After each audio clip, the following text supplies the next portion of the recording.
Hello बच्चों, welcome to Shyam sir official. मैं श्याम लारे एक बार फिर आप सभी के सामने। तो फ्रेंड्स, आज की वीडियो कक्षा 9th के बच्चों के लिए मोस्ट इम्पॉर्टेंट होने वाली है, क्योंकि आज हम कक्षा 9th का सब्जेक्ट सोशल साइंस का मंथली टेस्ट सितंबर 2025 का कंप्लीट करने वाले हैं। तो चलिए फ्रेंड्स, वीडियो को ज़्यादा टाइम न देते हुए वीडियो को स्टार्ट करते हैं। तो मैं आप लोगों को बता दूँ, ये आप लोगों का 20 मार्क्स का है और ये real and 100% real question paper है और यहीं से आप लोगों के एग्ज़ाम में अभी प्रश्न बनेंगे। ओके, तो चलिए फ्रेंड्स, देखते हैं सबसे पहला प्रश्न क्या दिया है। सही विकल्प चुनकर लिखिए कि भारत में शीतकालीन मानसून वर्षा किस राज्य में नहीं होती। तो फ्रेंड्स, मैं बता दूं कि यहाँ पर जो हरियाणा है, हरियाणा, यहाँ पर शीतकालीन मानसून वर्षा नहीं होती है। ओके, बाकी सभी राज्य में होती है। सेकेंड क्वेश्चन है, प्रधानमंत्री रोजगार योजना कब प्रारंभ की गई थी। तो फ्रेंड्स, ये प्रधानमंत्री रोजगार योजना की जो शुरुआत है सन 1993 में हुई थी। ठीक है, इसका राइट आंसर 1993 है।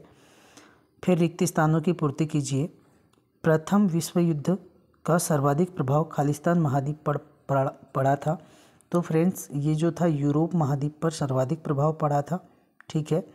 मानसून शब्द की उत्पत्ति खालिस्तान भाषा के मौसम शब्द से हुई है। तो ये अरबी भाषा के मौसम शब्द से हुई है। आपको इसका राइट आंसर लिखना है अरबी। नेक्स्ट, जर्मन की संसद को क्या कहा जाता है।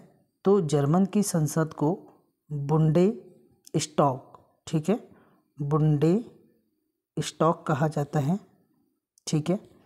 हिटलर के गुप्तचर राज्य पुलिस का क्या नाम था। तो फ्रेंड्स, इसका जो नाम था गेस्टापो था। ठीक है, याद रखना है गेस्टापो, गेस्टापो। ओके, और लास्ट क्वेश्चन है कि भारत के मालाबार तट पर किन पवनों से वर्षा होती है। तो फ्रेंड्स, ये अरब सागर के दक्षिण पश्चिम मानसून से होती है। अरब सागर के दक्षिण पश्चिम मानसून से होती है। ठीक है, यहाँ पर लिखना है अरब सागर के दक्षिण पश्चिम मानसून से होती है। चलिए फ्रेंड्स, यहाँ पर आप लोगों के अति लघुत्तरी प्रश्न दिए गए हैं। पहला प्रश्न है कि मौसम और जलवायु में क्या अंतर है। ध्रुवीय शक्तियों में कौन कौन से देश शामिल थे, दूसरा प्रश्न है। फिर यहाँ पर लघुत्तरी प्रश्न 2-2 4 अंक के प्रश्न होंगे। भारत के किस भाग में दैनिक तापांतर अधिक होता है और क्यों। राष्ट्रीय ग्रामीण रोजगार गारंटी अधिनियम 2005 की मुख्य विशेषता लिखिए और भारत में निर्धनता के कोई 3 प्रमुख कारणों का वर्णन कीजिए। तो फ्रेंड्स, इनके मैं क्वेश्चन के आंसर यहाँ पर आप लोगों के लिए नीचे में लिख कर आया हूँ। ठीक है, आप लोग देख लीजिएगा ध्यान से। पहला प्रश्न लिखिए, मौसम और जलवायु में क्या अंतर है।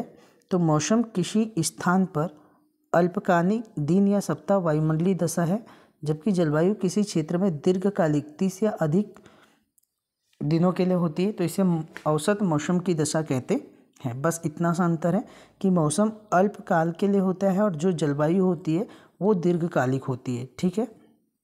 दूसरा प्रश्न है, ध्रुवीय शक्तियों में कौन से देश शामिल हैं। तो फ्रेंड्स, की जो ध्रुवीय शक्ति में यूएसए और सोवियत संघ रूस है ना, ये 2 देश शामिल है। बस इतना सी इसका आंसर है। लघुत्तरी प्रश्न में भारत के किस भाग में दैनिक तापांतर अधिक होता है और क्यों। तो भारत के जो मरुस्थलीय क्षेत्र होता है बेटा, राजस्थान में दैनिक तापांतर अधिक होता है, क्योंकि यहाँ दिन में तेज गर्मी और रात में तेज ठंड पड़ती है। इसका कारण रेत का ऊष्मा को शीघ्र से ग्रहण करना और शीघ्र को छोड़ देना है। ठीक है, शीघ्र से छोड़ देना है। तो ये इसका राइट आंसर हो जाएगा। सेकेंड क्वेश्चन था, महात्मा गांधी राष्ट्रीय रोजगार गारंटी अधिनियम 2005 की मुख्य विशेषता लिखिए। तो पहली विशेषता, प्रत्येक ग्रामीण परिवार को 100 दिन का रोजगार सुनिश्चित करना है। दूसरी, मजदूरों को न्यूनतम वेतन देना है। तीसरी, ग्रामीण अवसंरचना जैसे कुएं, सड़क, तालाब आदि का निर्माण कार्य कराना है। और चौथी, रोजगार न मिलने पर बेरोजगारी भत्ता देना है। ये 4 मैंने आप लोगों के लिए मुख्य विशेषता लेकर आया है फ्रेंड्स। नेक्स्ट, भारत में निर्माणकारी उद्योग के प्रमुख 3 कारणों का वर्णन कीजिए। तो निर्माणकारी उद्योग के 3 कारणों का वर्णन बेटा, पहला कच्चे माल की उपलब्धता, दूसरा श्रम शक्ति और तीसरा बाजार और परिवहन। जैसे कपड़ा उद्योग हेतु कपास, इस्पात उद्योग हेतु लोहाइस्ट, सस्ता एवं कुशल श्रमिक और बड़ा आंतरिक बाजार और रेल, सड़क, बंदरगाह की सुविधा। तो फ्रेंड्स, यहाँ पर हम लोगों ने आज सोशल साइंस का, ठीक है, सोशल साइंस का हम लोगों ने क्या काम किया कि मंथली टेस्ट देखा सितंबर माह का। तो इसी प्रकार मैंने मैथ्स का और साइंस का भी अपलोड किया है। अगर आप लोगों ने उसको नहीं देखे होंगे तो आप उसको भी देख लीजिएगा। आप लोगों के टोटल 20 में 20 मार्क्स आने से कोई नहीं रोक सकता। चलिए ठीक है फ्रेंड्स, मिलते हैं अपन नेक्स्ट वीडियो में। तब तक के लिए जय हिंद, बेस्ट ऑफ लक।